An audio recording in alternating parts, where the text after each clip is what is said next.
Luluto tayo ng ano, tanghalian, ulam. Chicken na pod. Chicken na pod.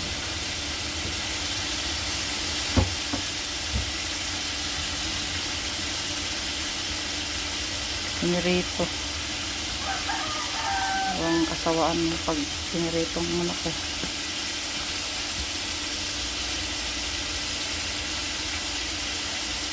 Piniritong manok.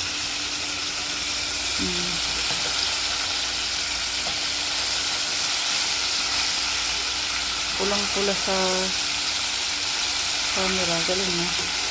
Tapos dito sa actual, hindi pa. Kala ko tuloy, lupot na. Hindi pa lupot.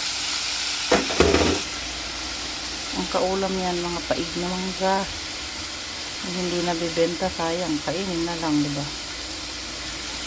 Ganyan ang nangyayari sa mangga. O, lugi na naman ang negosyo. Huh? Pero, kabilang side, pwede pa kainin. Sira. Yan, ganyan ang mangyayari.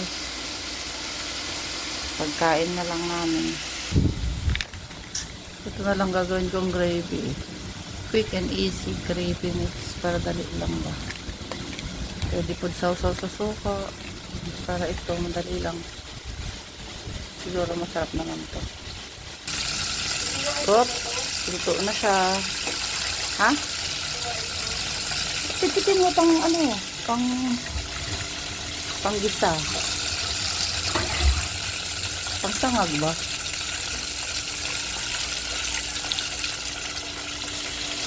Ganda ng kulay talaga sa hahaha. Ganda ng kulay. Pag ano, pero medyo maputla pa din. Alam nyo ba guys, na pag pinagprituhan ng toyo yan, sarap ng sangagan. Subukan nyo yan. Multitasking ka ani, habang ayan o, nagpiparito ng ulam. Sangagin din yung bahaw. Sayang ang bahaw. Yun ang paborito ng pamilya. Gusto nila to. Pero mas masarap pag yung pinagpituhan ng tuyo.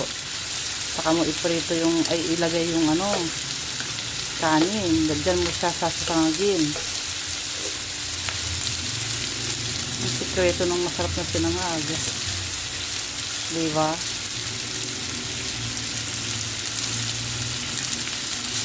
Sige, bye. Thank you for watching.